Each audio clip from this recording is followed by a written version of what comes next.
विघ्नेश्वराय वरदाय सुरप्रियाय लंबोदराय सकलाय जगद्धिताय नागाननाय श्रुतियज्ञ विभूषिताय गौरीसुताय गणनाथ नमो नमस्ते। विश्वं दर्पण दृश्यमान नगरी तुल्यं निजान्तर्गतं पश्यन्नात्मनि मायया बहिर्भूत् भूतं यथा निद्रया यस्साक्षात् कुरुते प्रबोधसमये स्वात्मानमेवाद्वयम् तस्मै श्रीगुरुमूर्तये नमः इदम् श्रीदक्षिणामूर्तये। उद्यचन्द्रदिवाकरारुणनिभम् वामाङ्कये स्थिताम्बिकाम् वक्त्रारोपितदृक्कटाक्षकरितोन् नासं जटामण्डितम् दौर्भे कार्मुकपाशबाणसस्रणिं बिभ्राणमिन्दुकलाम् नानाकल्पविराजमानवपुषम् कामेश्वरं भवे कामेश्वरं भवे। श्री गुरु चरण कमलेभ्यो नमः। श्री कामेश्वरी कामेश्वराभ्यां नमो नमः।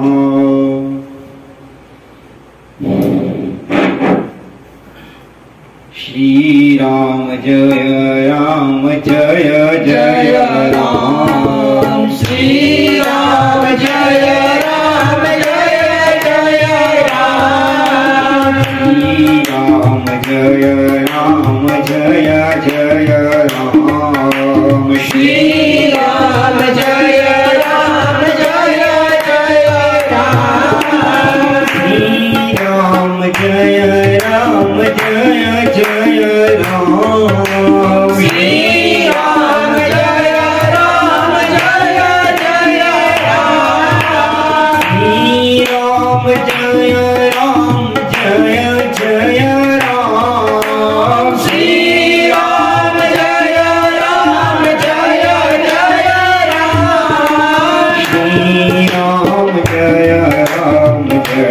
श्री राम जय राम श्री राम जय राम श्री सियावर रामचंद्र की जय हो। गुरु जी भगवान की जय हो। ईश्वर भगवान की जय हो। पार्वती पतये हर हर महादेव।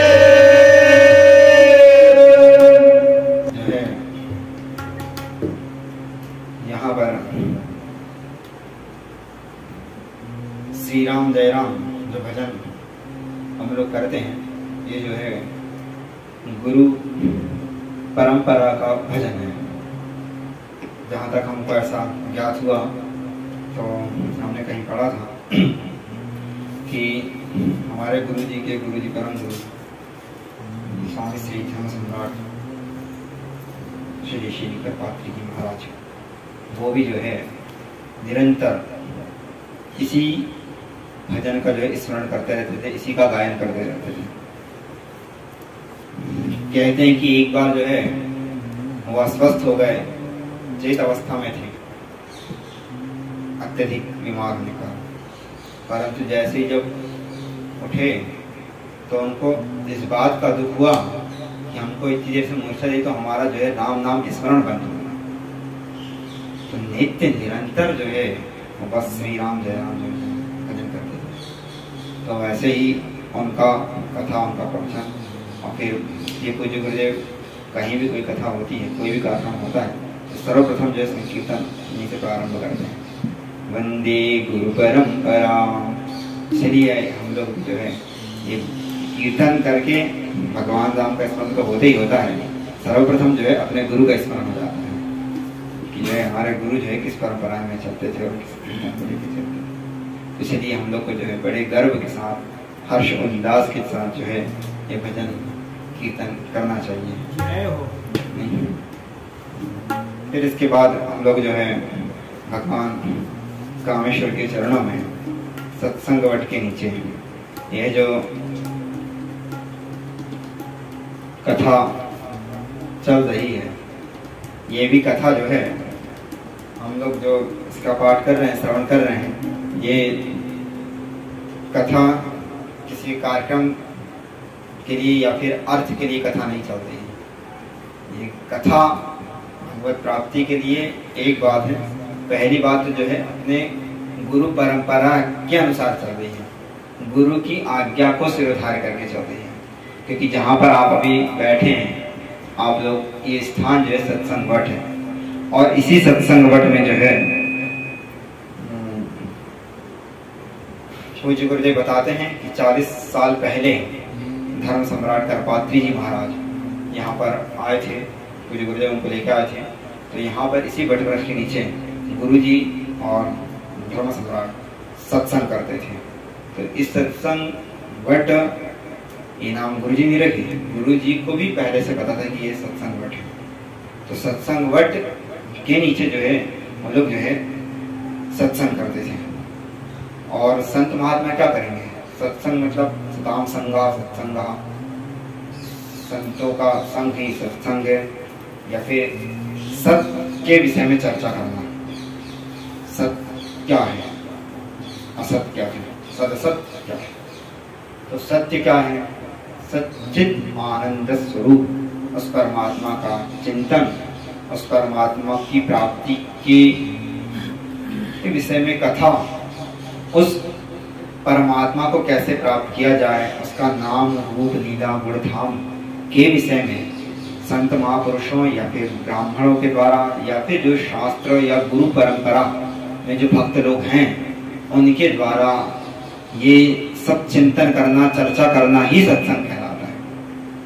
तो इस सत्संग, इस स्थल में सत्संग का ही महत्व है। जब तक सत्संग नहीं होगा तब तक आपको इस बात का ज्ञान नहीं होगा।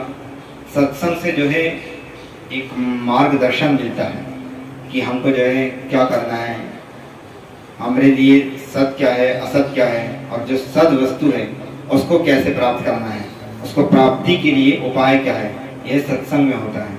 सत्संग में जो संत महात्मा उपस्थित होते हैं, ब्राह्मण लोग होते हैं, वो लोग जो है नवीन अपने ग्रंथों का अनुभव या फिर श्रेष्ठ जनों के विषय में, उनकी दिनचर्या के विषय में बताते हैं। उसके माध्यम से जो है आप सच्चिदानंद स्वरूप परमात्मा के विषय में आपको जिज्ञासा उत्पन्न होगी। और जब जिज्ञासा होगी, जानाति इच्छति करोति, यह नियम है। जो जानेगा उसके अंदर फिर इच्छा उत्पन्न होगी। इच्छा उत्पन्न होने के बाद फिर जो है वो किसी कार्य करने के लिए जो है उद्यत होगा। तो भगवान के विषय में कहाँ जानेंगे, सिनेमा हॉल में जानेंगे, घर परिवार में जानेंगे, कहाँ जानेंगे। आप रोड में मार्केट में कहीं जा नहीं सकते। आज वर्तमान में जो स्कूल है वहाँ पर एकदम हाथ लाए शून्य, वहाँ पर जो है धर्म के नाम पर कोई शिक्षा नहीं। और आप जो है वहाँ के कुछ लोग कहते हैं टीचर लोग की स्टूडेंट को हमको प्रणाम करो। अब प्रणाम की आपके यहाँ परिपाटी है ही नहीं। आप गुड इवनिंग वाले हैं, गुड मॉर्निंग वाले हैं, आप हाथ और मिलाने लगे। हमारे यहाँ तो हाथ मिलाने का प्रधान ही नहीं है। यहाँ तो जो है तद्विद्धि प्रणिपादेना, हाथ जोड़कर जो है प्रणाम करने का अभिवादन। तो अभिवादन कहाँ, सनातन धर्म में ही केवल जो है प्रणाम करने की कला सिखाई जाती है।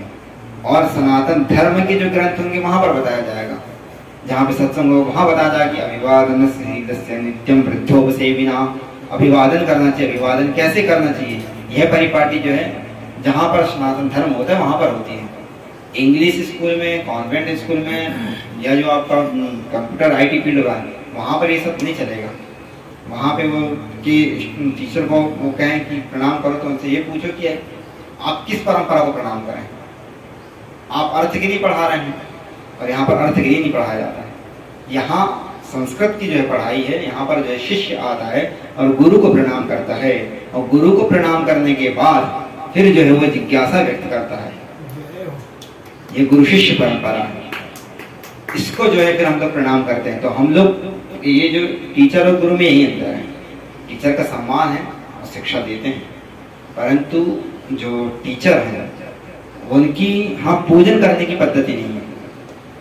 पूजन करने की पद्धति जहाँ व्यास शिक्षा दी जाती है, क्योंकि यहाँ पर जो है व्यास की शिक्षा जो वेद है, शास्त्र पुराण है, जो व्यास जी हैं वो अपने गुरु से लिए, और व्यास जी की जो परंपरा है वहाँ उस शिक्षा को जो बताएगा तो वो बोलेगा कि हमारे जो गुरु थे हम उनके पास गए तो हमने उनको आसन दिया, फिर उनको अभिवादन किए, फिर प्रणाम करके हाथ जोड़कर फिर हम अपने गुरु से जो है प्रश्न करते हैं। तद्वित्ति प्रणिपातेन परिप्रश्नेन सेवया, हाथ जोड़कर जो है प्रणाम करके फिर जो गुरु एक कथा बताते हैं तो उसके बाद फिर हम अपनी जिज्ञासा व्यक्त करते हैं, फिर उसके बाद जो है दूसरी कथा फिर गुरु जी बताते हैं।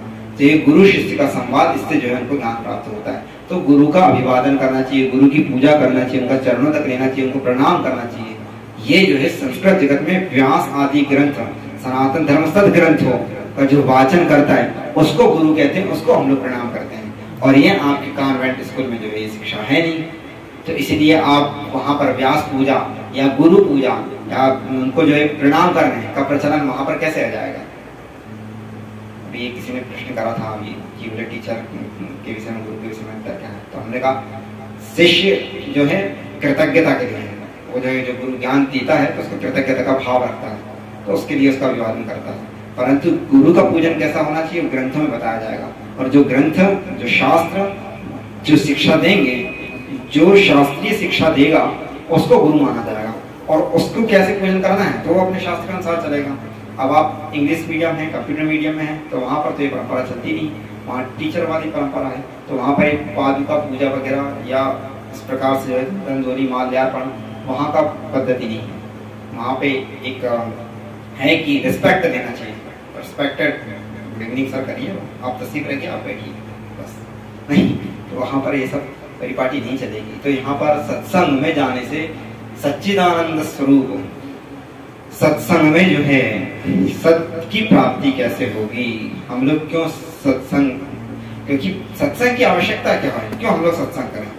तो सत्संग का पहला अभिप्राय बिनु सत्संग विवेक न होई, बिनु सत्संग विवेक न होई, राम कृपा कछु सुलभ न सोई, राम कृपा कछु सुलभ न सोई। सत्संग में जाकर जो है सत असत का विवेक होगा, क्या करना चाहिए क्या नहीं करना चाहिए, विधि निषेध का जो है ज्ञान का होगा, सत्संग में होगा। फिर सत्संग में ही जाने से जो है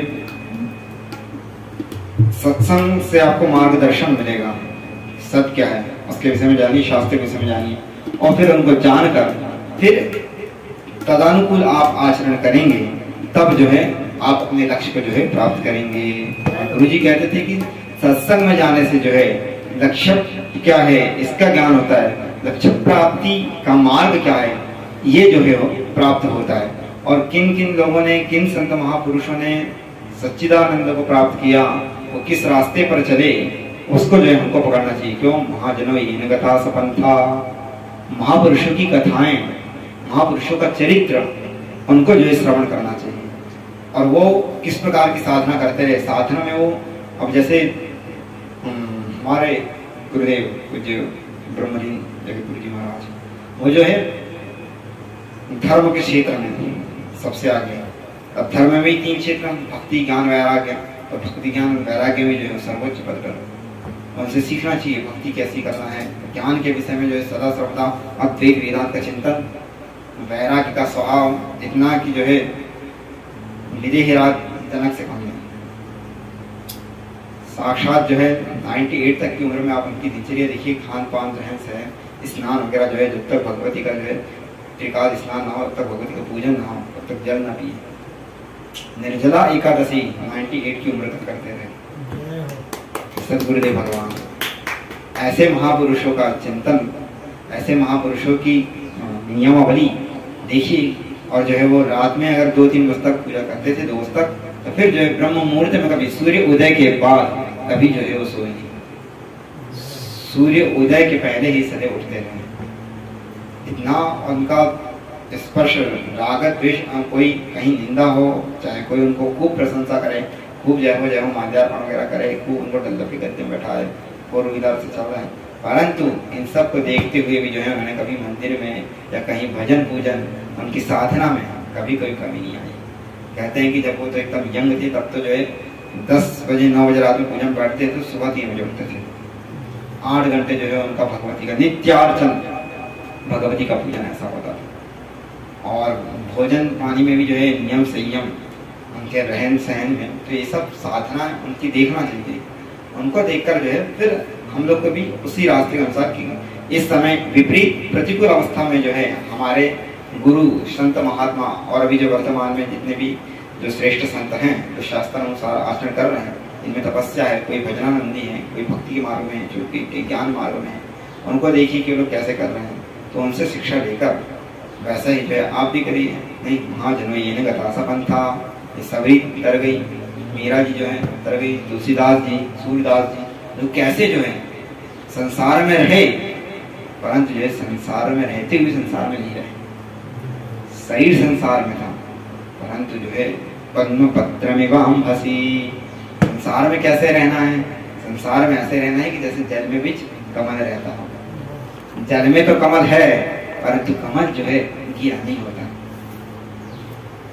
कमल जो है सूखा रहता है। जल में कमल है, कमल जो है कीचड़ में सदैव जल में ऊपर रहता है, उसको पानी का प्रभाव नहीं होता। इस तरह संसार में रहते हुए संसार से सबसे मिलते जुलते रहेगा, अनासक्त भाव से रहना चाहिए, आसक्ति नहीं। और अपना मन किस पे लगाना है, हम लोग को अपना मन जो है भगवान पे लगाए रखें, अपना मन जो है अपने इष्ट पर लगाए रखें। काम संसार में करते रहें, परंतु चिंतन जो है भगवान का करते रहें। आशा नाता केवल अपने इष्ट से रखें और दूसरे से नहीं। नाता एक राम जी से दूजा नाता तोड़ दे, नाता एक राम जी से दूजा नाता तोड़िए। आशा एक राम जी से दूजी आशा छोड़ दे, आशा एक राम जी से दूसरी आशा छोड़ दे। महलों में राखी चाहे झोपड़ी में बासरी, महलों में राखे चाहे झोपड़ी में बासरी। तू अकेला नाही प्यारे राम तेरे साथ में, तू अकेला नहीं प्यारे राम तेरे साथ में। धन्यवाद निर्विवाद राम राम कहिए, धन्यवाद निर्विवाद राम राम कहिए। जाहि विधि राखे राम जाहि विधि रहिए, जाहि विधि राखे राम जाहि विधि रहिए। सीताराम सीताराम सीताराम कहिए, सीताराम सीताराम सीताराम कहिए। जाहि विधि राखे राम जाहि विधि रहिए, जाहि विधि राखे राम जाहि विधि रहिए। आपके महाराज जी जो है आपको क्या सीताराम सीताराम करिए, सीताराम करेंगे तो फिर जो है रोटी कौन बनाएगा, और फिर जो भजन भजन घर का काम आप करोगे, घर के भी तो काम करना है महाराज जी। इसलिए जो है सीताराम की जो है एक समय बांध दिए ना महाराज जी, एक निश्चित समय में सीताराम सीताराम का रख दीजिए, सुबह शाम दोपहर। बोले हाँ 24 घंटे जपो। फिर बोले काम, तो वो विधि भी बता दे रहे हैं। कौन बता रहे? संत बता रहे। कहाँ बताएंगे? सत्संग में। यही सत्संग मठ के नीचे बताया जाएगा। तो यही सत्संग मठ के नीचे जो है गुरु जी बताते रहे क्या, मुख में हो राम नाम राम सेवा हाथ में, मुख में हो राम नाम राम सेवा हाथ में। मुख में हो राम नाम राम सेवा हाथ में, मुख में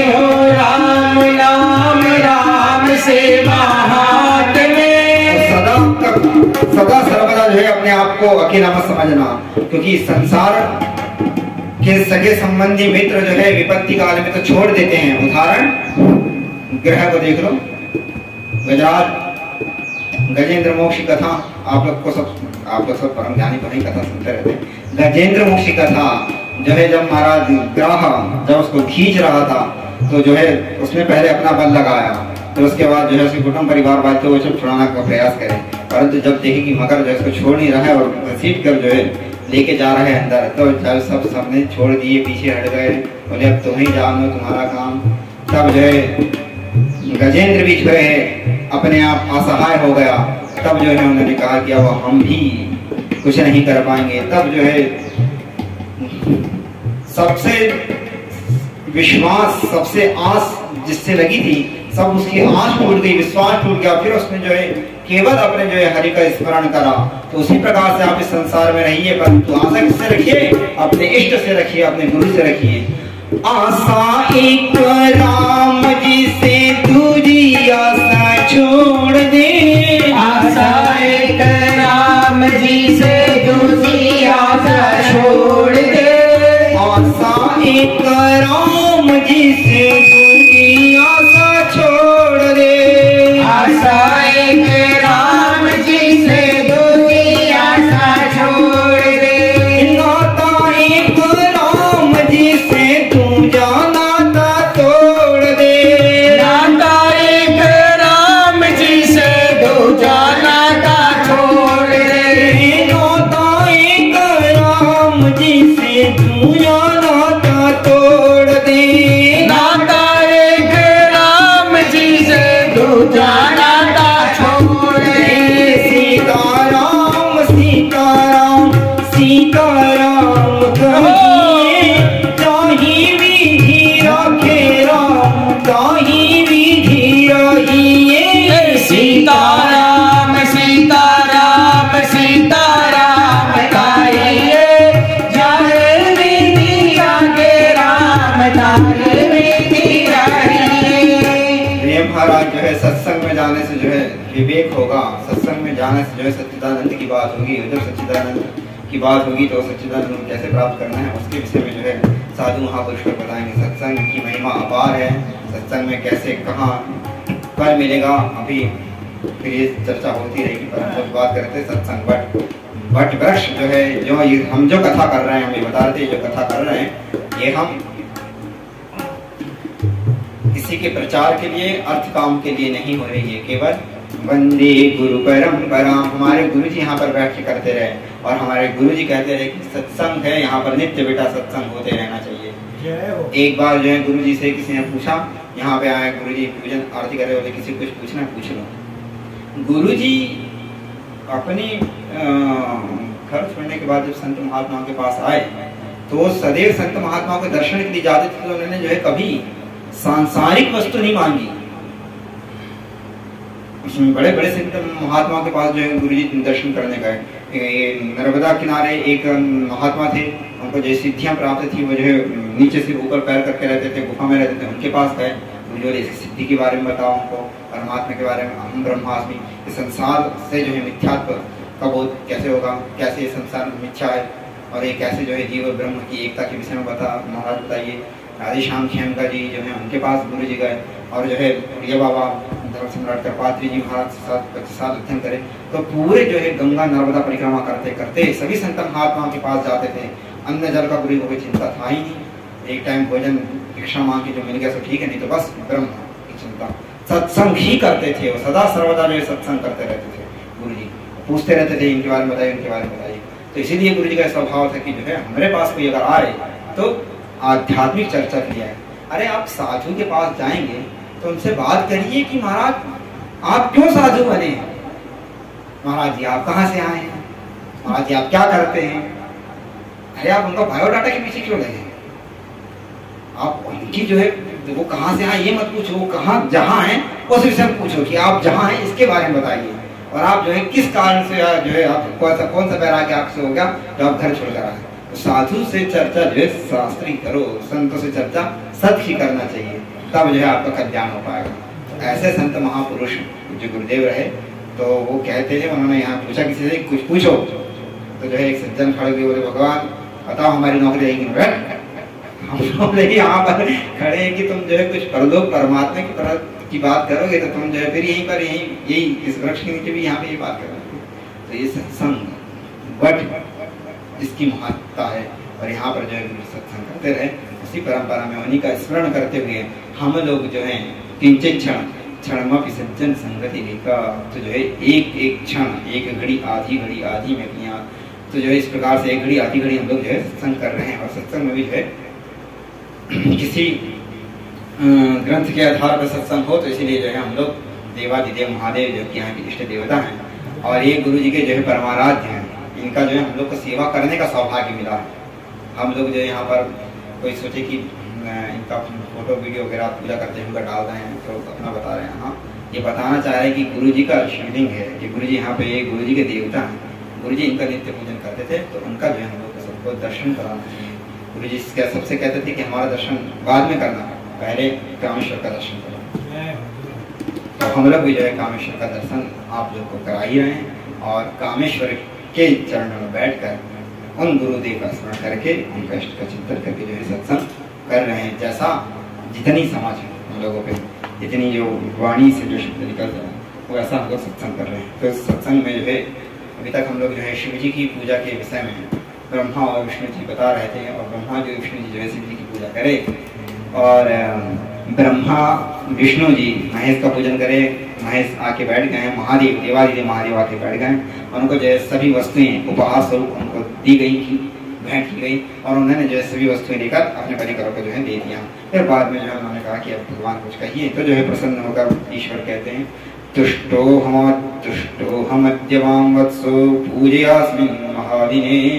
आज जो है आप लोगों ने मेरी पूजा की है, आज का दिन जो है बहुत पुण्यशाली है, गौरवशाली है और आज के ही दिन, आज की जो तिथि है दिन में ततः पुण्यम भविष्यति महत्तरम, आज का जो दिन है वो महान पुण्यदायी दिवस माना जाएगा। क्यों? क्योंकि आज की जिस दिन भगवान ज्योतिष स्वरूप अग्नि स्तंभ जिस दिन प्रकट हुआ, यही जो तिथि थी वो तिथि जो है चतुर्दशी थी। तो आज की जो तिथि है यही तिथि जो है शिवरात्रि के नाम से जानी जाएगी। बोलिए शंकर भगवान की जय हो, शिवलिंग भगवान की जय हो। भगवान बोले आज की जो तिथि है शिवरात्रि के नाम से जानी जाएगी। शिवरात्रि ख्याता तिथि रेशा मम प्रिया, और यही तिथि जो है मुझे सर्वाधिक प्रिय होगी। शिवरात्रि जो है मुझे सर्वाधिक प्रिय होगी। एतत् काले तु यः कुर्यात् पूजां मल्लिंग वेरयोः, इस काल में, इस तिथि में जो भी जो है मेरे शिवलिंग का पूजन करेगा अथवा मूर्ति का पूजन करेगा, तो कुर्यात् जगतः कृत्यम, उसको जो है इस जगत के कार्य करने के लिए, मतलब जगत की समस्त जो कार्य हैं, सर्गाल स्थिति सर्गादिगम, मतलब जगत में पालन करना, जगत की उत्पत्ति करना, अगर वो अहर्निश और बढ़िया निष्ठा से, श्रद्धा से, आदर से इस प्रकार से मेरा पूजन करेगा, तो संसार के समस्त कार्य करने की शक्ति जो है उसके भीतर आ जाएगी। महादेव बोलते हैं। फिर वो बोलते हैं कि प्रभु इसके बारे में और बताइए। तो वो बोलते हैं कि ये जो शिवलिंग है, शिवारात्रा वहोरात्रम निराहारो जितेंद्रिया, जो निराहार रहकर जितेंद्रिय होकर, 5 ज्ञानेंद्रिय, 5 कर्मेंद्रिय, इन सब और मन, इन सभी इंद्रियों को वशीभूत कर जीत कर आप निराहार रहकर शिवरात्रि में मेरा पूजन करते हैं, तो उसका फल महादेव कहते हैं कि यत् फलम पूजायाम वर्षमेकम निरंतरम, 24 पूरे 12 महीने में 24 घंटे अगर आप वर्ष भर पूजन करते हैं, और वर्ष भर पूजन करने का जो फल प्राप्त होगा वह फल किस दिन होगा? शिवरात्रि के दिन होगा। तत्फलम लभते सद्यः शिवरात्रौ मदर्चनात्, शिवरात्रि के दिन जो है अर्चन करने से वर्ष में कम का फल आपको प्राप्त हो जाएगा। ऐसी महादेव की कृपा बोली शंकर भगवान की जय हो। मद्धर्म वृत्ति कालोयम चंद्रकाल इमाम बुधे। महाराज चंद्रमा की वृद्धि के समय जो है समुद्र की वृद्धि होती है, उसी प्रकार से जो है ये मेरी स्थापना करके और जो इस शिवरात्रि की पूजा करता है तो उसकी भी जो है धर्म के प्रति वृद्धि होती है, उसका भी जो है धर्म कर्म निरंतर जो है बढ़ता चला जाएगा। यतः पुनः स्तंभ रूपेण स्वाविरासमहं पुरा, ये जो स्तंभ रूप से मैं यहाँ पर ज्योतिर्मय स्तंभ जो आप देख रहे हैं यह जो है निष्कल स्वरूप है और यही जो है ब्रह्म स्वरूप है, और जो मेरा मूर्ति स्वरूप है वो जो है मेरा महेश्वर स्वरूप है। इसको आप स्तंभ रूप जो ज्योति स्वरूप है इसको ही आप जो है ब्रह्म स्वरूप मानिए। और ये किस महीने में प्रकट हुआ था?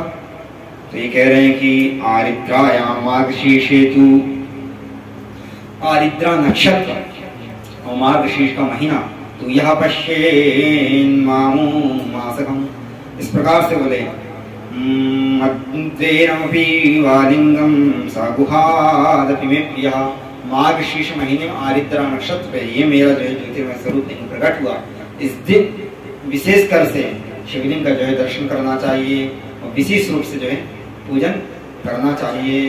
अभी अब आप लोग को यही नहीं पता है कि जो है किस माह में जो है ये स्वरूप प्रकट हुआ, तो यही जो है सत्संग का प्रभाव है। ऐसी जो है गुरु कथा है सत्संग में जो है निकलती रहती है। वेद व्यास जी की भगवान कृपा है कि जो है वो महादेव के बारे में इतना सब जो है गुण शिवलिंग के विषय में जो है वो बता रहे हैं। अल्लम दर्शन मात्रेण फलम तस्मिन् दिने शुभे अभ्यर्चनम चेदिकं बलम वाचाम गोचरम। बोले अरे इतना ही नहीं, इस शिवलिंग का उस दिन उस नक्षत्र के दिन दर्शन करने का जो फल है वह भी मैं नहीं कह सकता। ये महादेव कह रहे हैं कि जो है इसकी महिमा अत्यधिक बताई गई है शास्त्रों में। और बोल रहे हैं कि प्रभु ये जो शिवलिंग है ये कहाँ पर कैसे प्रकट हुआ उसके विषय में महादेव बोलते हैं कि अनलाचल संकासम यदिदं लिंगमुत्थितम। अनल मतलब अग्नि को कहते हैं, अग्नि के समान दैदीप्यमान ये जो स्तंभ जहाँ पर प्रकट हुआ अचल पर्वत के समान हुआ।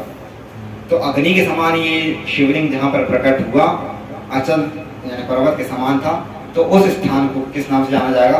अरुणाचल के नाम से जाना जाएगा। जय हो। अरुणाचलमित्येवादिनं ख्यातिमेष्यति, उस स्थान पर जो है अरुणाचल के नाम से जाना जाएगा। और उस स्थान पर जो व्यक्ति वहां पर जो है वास करना चाहिए। अत्र तीर्थम च बहुधा भविष्यति महत्तरम, यह जो है बहुत बड़ा तीर्थ होगा, यहाँ पर जो है वास करना चाहिए। यहाँ पर पूजन जप दान करने से जो फल मिलेगा वो अन्य तीर्थ क्षेत्र की अपेक्षा यहाँ पर अधिक होगा। जहाँ पर जो देवालय स्थान होता है या जहाँ सिद्ध साधु महात्मा तपस्या करते हैं, जहाँ उनका प्रादुर्भाव होता है, तो उस स्थान का जो है विशेष फल होता है। नहीं उस स्थान पर जहाँ पर शिवलिंग प्रकट हुई वहाँ का क्या पूछना। अब यही परमहंसी में जो है गुरु जी 90 वर्ष तक तपस्या करे, यहाँ पर गुरु जी को अनेक परमहंसों के दर्शन होते रहे, तो इसीलिए जो है बड़े बड़े सिद्ध संत महात्मा जो है गुरु के दर्शन करने यहाँ आते थे। भारत में ऐसे कोई भी सर्वोच्च संत नहीं रहा जो कि यहाँ पर ना आए। भक्ति ज्ञान वैराग्य इन तीनों में जो है सर्वोच्च जो संत रहे वो जो है गुरु जी का दर्शन करने के लिए यहाँ पर आए। तो इस तीर्थ क्षेत्र की महिमा जो है अपार है, परमहंस आश्रम क्षेत्र। और यहाँ पर जो है भट्टवर्ष के नीचे जो है साक्षात महादेव स्वयं शिवलिंग कामेश्वर महादेव विराजमान, उन महादेव के चरणों में बैठकर इस सब हम कथा श्रवण कर रहे हैं। तो उसके विषय में जो है भगवान महादेव अरुणाचल के विषय में बताते रहे। और अब बात यह है कि भगवान कहते हैं कि जो हमारा पूजन दर्शन है वो जो है कभी निष्फल नहीं जाता। तो बोले प्रभु आपके दर्शन से क्या लाभ होगा? आप जो पूजन पाठ करें या आप जो लिंग का पूजन होगा आपके इनसे क्या लाभ मिलेगा? तो वो कहते हैं कि अर्चित्वा त्रमामेव लिंगे लिंगनमीश्वरम सालोक्यम चैव सामीप्यम सारूप्यम सृष्टिरेव च। जो इस प्रकार से अगर मेरा पूजन दर्शन करता है तो उसको जो है 5 प्रकार की मुक्ति मैं दे देता हूँ। 5 प्रकार की मतलब सारूप्य सालोक्य सामीप्य सारूप्य सृष्टि और सायुज्य, ये 5 प्रकार की जो है मुक्ति वो महादेव दक्षिण देते हैं। अगर वो दे ना तो कौन उनको पूजेगा? भगवान को आप लोग क्यों पूछते हैं? इसीलिए पूछते हैं कि आप जिस भाव से आप जाएं तो वो आपकी कामना की पूर्ति कर दें। अगर वो ना दें तो महाराज उनके दरबार में जो है हमेशा सुना सुना रहेगा, कोई नहीं आएगा। किसी भक्त ने कहा है, देने की होती नई आदत तुम्हारी, देने की होती नई आदत तुम्हारी, तो सोनी रह जाती अदालत तुम्हारी, तो सोनी रह जाती अदालत तुम्हारी। तुम्हारे दरबार में कोई नहीं खड़ा होता, जनता स्वार्थी है महाराज, कुछ करोगे तो ही दिया जाएगा। जब आदमी बीमार होता है, जब रोग ग्रस्त होता है, बोलते भैया अभिषेक करवाओ, भैया पूजन करवाओ, अनुष्ठान कराओ। गुरु जी के पास निष्ठ आती थी, भगवान ये कष्ट है, ये कष्ट है, ये कष्ट है। गुरु जी कहते थे कष्ट है तो कष्ट का निवारण हम कहाँ करेंगे? कष्ट का निवारण तो वही करेंगे जिन्होंने हलाहल विष का पान करा। तो आप बोले सिद्धेश्वर जाओ, कामेश्वर जाओ, लोधेश्वर जाओ, और जाओ जाओ उनकी शरण में जाओ। नहीं, क्योंकि जो है दीन दयालु बीरद संभारी, दीन दयालु बीरद संभारी, हरहु नाथ मम संकट भारी, हरहु नाथ मम संकट भारी। जब कुछ संकट होता है तो हम लोग जो है भगवान को ही स्मरण करते हैं, उनको ही याद करते हैं। तो गुरुदेव कहते थे कि अगर आप भी कोई दिक्कत है तो आप लोग जो है वहाँ पर जाइए और उनका स्मरण पूजन करिए, वही जो है आपकी कष्टों को दूर करेंगे। इस प्रकार से जो है महादेव की जो इस प्रकार पूजन करता है तो उनको भगवान मुक्ति प्रदान कर देते हैं। और बाद में जो है फिर नंदीकेश्वर संत कुमार जी का संवाद चल रहा था, और उधर सूत जी सोने जी का चल रहा है, और इधर हम जो कह रहे हैं, ये जो कह रहे हैं वही हम आपको बोल रहे हैं। तो हम बोलने में हम भी जो है गड़बड़ कर सकते हैं नहीं, क्योंकि भाई यथा मति तथा वाणी, जैसी बुद्धि होगी वैसा बोलेंगे, और मति के अनुरूप वो जो है जैसी प्रभु फेरेंगे वैसा हम लोग करेंगे। क्योंकि हम लोग के ऊपर हमारी बुद्धि का, इंद्रियों का शासन नहीं है। हम तो चाहते हैं कि हम जो है पूर्णतः विद्वान हो जाए। प्रत्येक जीव चाहता है कि सर्वज्ञ हो, प्रत्येक जीव चाहता है कि वो जो है देश पर शासन करे, सर्वशक्तिमान हर जीव बनना चाहता है, परंतु नहीं बन पाता है। क्यों? क्योंकि जो है मेरे बाबा के दरबार में सब लोगों का दादा, मेरे बाबा के दरबार में सब लोगों का दाता है। जो जैसी करनी करता ऐसा ही बल पाता, जो जैसी करनी करता वैसा ही बल पाता। आपके इस जन्म के कर्म और कुछ जो है पूर्व जन्म के कर्म है। जन्म जन्मांतर के जब पुण्य का उदय होता है तब जो है भक्ति की और ज्ञान की अभिवृद्धि होती है। जब जन्म जन्मांतरम भवेत् पुण्यम, जब जन्म जन्मांतर का पुण्य का उदय होता है तब जो है सदगुरु की प्राप्ति होती है। अब सदगुरु मिल भी गए तो जो है सदगुरु से दूर हैं आप, और फिर सदगुरु का सानिध्य भी हो जाए, भगवान का सानिध्य तो मिल गया पर फिर भी भगवान के प्रति अनुराग नहीं, प्रेम नहीं, भगवान के जो है वाणी का अनुकरण नहीं, वो भी होना सबसे बड़ी बात है कि आप वो जैसा वो बताएं वैसा करें, तो उनके अनुसार जो सत्य के मार्ग में आप चल रहे हैं, तो ये भी जो है पूर्व जन्म का पुण्य का उदय है। तो जब आपको गुरु तो उपदेश बहुत कर देते हैं, परंतु आपकी बुद्धि में कितना आया? अभी तक हम देखे तो आप लोग, हम तो 3-5 वर्ष हो गया, कोई 10 वर्ष हो गया, कोई 50 वर्ष जुड़े, पर उनसे पूछे 10 वर्ष तक वो क्या उपदेश करते हैं? अरे सब कहाँ इतना याद रहता है। ये सबसे बड़ी बात है कि ईश्वर ब्रह्म तो मिल गए, पर ब्रह्म की जो वाणी है उसका हम कितना अनुकरण करें, कितना याद है। तो ये आपकी पूर्व जन्म का पुण्य है। आपको सदगुरु तो मिल गया, और ये पूर्व जन्म का पुण्य कि सदगुरु मिल गया, परंतु इस जन्म का कर्म है। अब इस जन्म में आपको एक कर्म करना चाहिए कि वो जो ब्रह्म ज्ञानी जो महापुरुष मिल गए, तो उनके बता हुए आचरण, उनके बता हुए निर्देश सिद्धांत को आप लोग जो है फॉलो करें और कर्म करें उसके अनुसार, तब जो है आप कुछ प्राप्त करेंगे। तो कुछ इस जन्म में प्राप्त होगा, कर्म इस जन्म में करिए, और जो फल होगा तो फल जो है आपको पूर्व जन्मानुसार वो प्राप्त हो जाएगा। और फिर थोड़ा वो कुछ बचा रहेगा तो वो देव कृपा या गुरु कृपा से वो प्राप्त होगा, परंतु करना तो आप ही को करना पड़ेगा। निज कृत कर्म भोग सब भागा, निज कृत कर्म भोग सब भागा। आप ये मत समझिए कि आप जो चमत्कारी गुरु के पास आ गए तो आपका सब कुछ अच्छा हो जाएगा। गुरु ज्ञापक होता है, कारक नहीं। गुरु केवल ज्ञान देने वाला होता है, वो मार्गदर्शन दे सकता है कि आप इस प्रकार की साधना करें, पर साधना आपको ही करना पड़ेगा, उठना आपको ही करना पड़ेगा, जाप आपको ही करना पड़ेगा। और जब आप गुरु के बताए मार्गदर्शन में चलने लगेंगे तब जो है आपको नारायण की प्राप्ति होगी। गुरु उपदिष्ट मार्गे ना, गुरु के द्वारा उपदेशित मार्ग पे आपको चलना पड़ेगा। आप कहेंगे हम गुरु जी के साथ रहे, गुरु कुछ नहीं करेंगे, गुरु केवल उपदेश करेंगे। और आप कहीं विपत्ति में फंस गए या आप कहीं संशय होते हैं कि परमात्मा है कि नहीं है, परमात्मा कैसे प्राप्त होगा, तो वो आपको मार्गदर्शन बता सकते हैं। और आप फिर अगर कहीं चल के गड्ढे में गिर रहे तो फिर वो पकड़ के खड़ा कर देंगे, और पकड़ खड़ा करके कहेंगे बेटा आप चलो। तो कहने नहीं गुरु जी हम बैठ गए, अब हम सो रहे हैं, तो कहेंगे बेटा तुम सो रहो हम चल, तो बस तुम्हारा कल्याण नहीं हो पाएगा। तो आपको कर्म तो करना पड़ेगा। फिर इसका नाम है साधना, आपको जो है तपस्या, इसका नाम है कि अपनी इंद्रियों को बस में कर और जो है गुरु के बताए हुए मार्ग पर शास्त्र के अनुसार जो है इंद्रियों का संयम करके यम नियम आसन पर प्राणायाम करते हुए फिर जो है उस मार्ग पर आप चलना का प्रारंभ कर दीजिए। फिर जो है आपको अपने फल की प्राप्ति होगी ही होगी। तो यहाँ पर उन्होंने कहा कि प्रभु जो है सकल स्तंभ, सकल रूप और निष्कल रूप, दो रूप जो है महादेव के प्रकट हुए। सकलम निष्कलम चेति स्वरूपत्रयम् अस्ति मे, नान्यस्य कस्यचित् तम नान्यस्य कस्यचित् तस्मादन्या सर्वोऽप्यनीश्वरात्। बोले सकल स्वरूप और निष्कल, ये दो मेरे स्वरूप जाना। सकल जो है महेश्वर का रूप जानना, और जो निष्कल ज्योति स्वरूप है उसको जो साक्षात ब्रह्म का स्वरूप जानना, वही जो है, क्योंकि मेरे अतिरिक्त और कोई जो है ईश्वर है ही नहीं। इसीलिए जो है ये स्तंभ ज्योति रूप स्वरूप मैंने प्रकट किया। और ये सब मैंने आपको क्यों बताया, क्योंकि आपकी मेरे प्रति भक्ति थी, श्रद्धा थी। हे श्री ब्रह्मा और विष्णु जी, आप दोनों का अपार मेरे ऊपर श्रद्धा था, इसलिए मैंने आपको ये उपदेश दिया।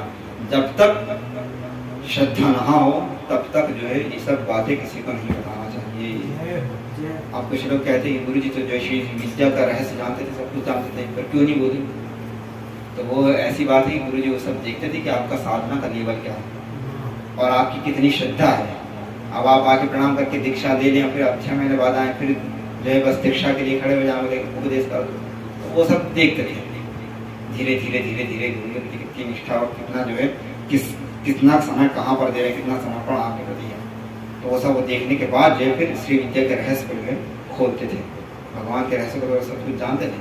पर जो कब तो उन्होंने कहा, ये शंकर जी कहते हैं गुरुक्तिर्व्यजगम व्यंजकम तत्र प्रमाणम वा पुनः पुनः ब्रह्म तत्त्वमिदं गूढ़ं भवत्प्रीत्या भणाम्यहम्। ये जो मैंने आपसे कहा, आपकी श्रद्धा और जो आपने आदर करा, तो उसके कारण आप लोगों का मेरे प्रति प्रेम था, इसलिए बोले मैंने आपको ये सब रहस्य बताया। तो भगवान यहाँ पर जो है सब कुछ बताते हैं और भी बहुत विस्तार से जो है महादेव अपने बारे में बताते हैं, शिवलिंग के बारे में बताते हैं और मूर्ति स्वरूप के बारे में बताते हैं। और अंत में इतना कहते हैं कि जो है लिंगम प्राधान्यता स्थाप्यम, प्रधान रूप से जो है शिवलिंग की स्थापना करना चाहिए, शिवलिंग का पूजन करना चाहिए। लिंगम प्राधान्यता स्थाप्यम तथा वेरम तु गौणकम, मुख्य रूप से जो है शिवलिंग की स्थापना है, शिवलिंग का पूजन है। और गौण उससे छोटा, उसकी अपेक्षा कम मूर्ति स्वरूप है।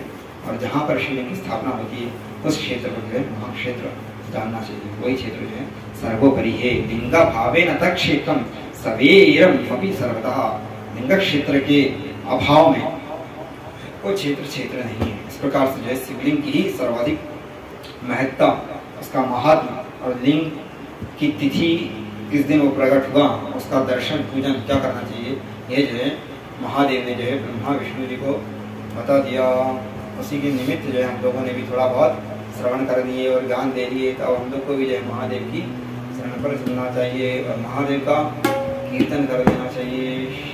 शिव शिव शंभो हर हर महादेव, शिव शिव शंभो हर हर महादेव।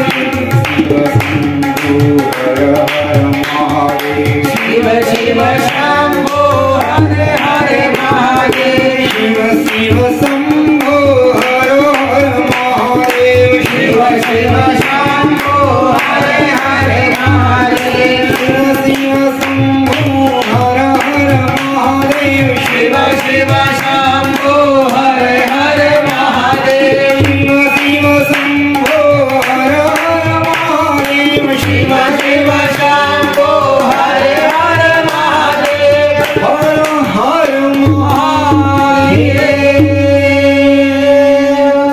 कामेश्वर भगवान की जय हो। गुरुदेव भगवान की जय हो। पार्वती पतये।